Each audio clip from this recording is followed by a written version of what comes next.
শত শত বছর ধরে সাহসী নাবিকেরা বুক ভরা সাহস নিয়ে চষে বেড়িয়েছে পৃথিবীর মানচিত্রহীন সব মহাসমুদ্র।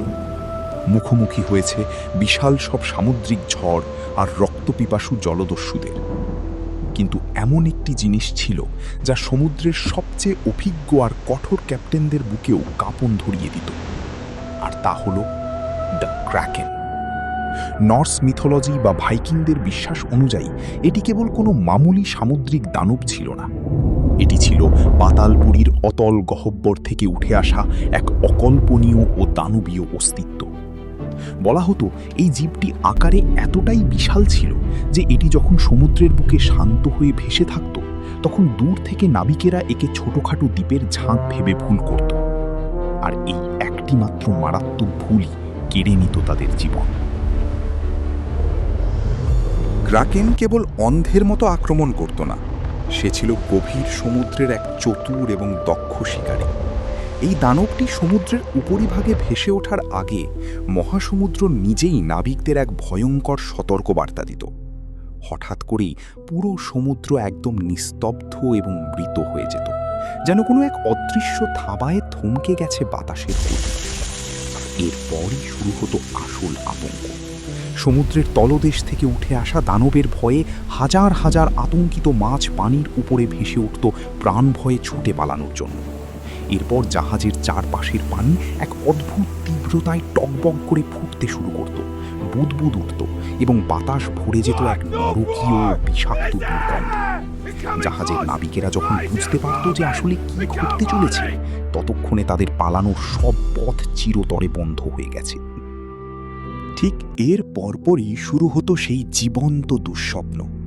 হাজার বছরের পুরনো গাছের গুড়ির মতো মোটা আর পেশিবহুল সব দানবীয় সুর হিমশীতল সমুদ্রের বুক চিরে তীব্র গতিতে আছড়ে পড়ত উপরে। সেই সুরগুলোর গায়ে সারিবদ্ধভাবে লেগে থাকত বিশাল সব সাকশন কাপ, যা নিমেষেই একজন মানুষের হাড় থেকে তার মাংস উপড়ে চূর্ণ বিচূর্ণ করে দিতে পারত। ক্র্যাকেন তার সেই দানবীয় বাহুগুলো দিয়ে পুরো কাঠের জাহাজ আর তার বিশাল মাস্তুলকে আষ্টে পৃষ্ঠে জড়িয়ে ধরত, আর তারপরই আসত সেই হাড় কাঁপানো মুহূর্ত। দানবের সেই অকল্পনীয় আর অলঙ্ঘনীয় শক্তির চাপে রাজকীয় যুদ্ধজাহাজের শক্ত ও মজবুত ওক কাঠের তক্তাগুলো স্রেফ শুকনো ডালপালার মতো মোড় মোড় শব্দে ভেঙে চুরমার হতে শুরু করত। ক্র্যাকেন যখন একটি জাহাজকে ধ্বংস করত তখন সেটিকে স্রেফ টেনে পানির নিচে নিয়ে যেত না, অতল গহ্বরে ডুব দেওয়ার সময় এই দানবের বিশাল আকৃতি আর তীব্র গতির কারণে সমুদ্রের বুকে তৈরি হতো এক মারাত্মক প্রাকৃতিক বিপর্যয়, যা মেলস্ট্রোম বা এক প্রলয়ঙ্করী ঘূর্ণাবর্ত নামে পরিচিত। মহাসমুদ্রের ঠিক মাঝখানে এক বিশাল ঘূর্ণায়মান জলকুণ্ডলী তৈরি হতো, যা তার চারপাশের সব কিছুকে এক নিমেষে চুষে নিত। জাহাজের ভাঙা কাঠ, ভারী কামান আর আতঙ্কিত নাবিকদের আর্তনাদ সবকিছু সেই বরফ শীতল অন্ধকার জলের ঘূর্ণিতে পড়ে তীব্র বেগে তলিয়ে যেত পাতালে। ক্র্যাকেন একবার কোনো জাহাজকে গ্রাস করলে সমুদ্রের বুকে তার আর কোনো চিহ্নই অবশিষ্ট থাকত না। শত শত বছর ধরে ক্রাকেনকে কেবলই এক রূপকথা ভাবা হতো। মনে করা হতো এটি কেবল মাতাল নাবিকদের বানানো গল্প, যা তারা শিশুদের ভয় দেখানোর জন্য বলতো। কিন্তু সবচেয়ে আতঙ্কিত সত্যটি হলো পৃথিবীর বেশিরভাগ মিথ বা কল্পকাহিনীর জন্ম কিন্তু বাস্তব সত্য থেকেই হয়। আধুনিক যুগে এসে বিজ্ঞানীরা অ্যান্টার্কটিকার বরফ শীতল আর অন্ধকার পানির গভীরে আবিষ্কার করেছেন এক দানবীয় প্রাণী, যার নাম কলোসাল স্কুইড।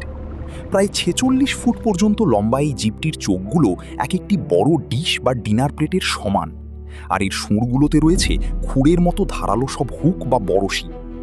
ভাইকিংদের সেই সামুদ্রিক দানব আসলে কোনো কল্পনা ছিল না, সে শুরু থেকেই বাস্তব ছিল। সে কেবল এতদিন ধরে অপেক্ষা করছিল সমুদ্রের সেই চির অন্ধকার অতল গহ্বরে। গভীর সমুদ্রের এই বিশাল দানবদের ইতিহাস আপনাদের কেমন লেগেছে কমেন্টে আপনার মতামত জানান। ক্রাকেনের রহস্য তো শেষ হল, কিন্তু ইতিহাসের পাতায় লুকিয়ে থাকা পরবর্তী রোমাঞ্চকর রহস্যটি সবার আগে দেখতে চ্যানেলটি এখনই সাবস্ক্রাইব করে বেল আইকনটি চেপে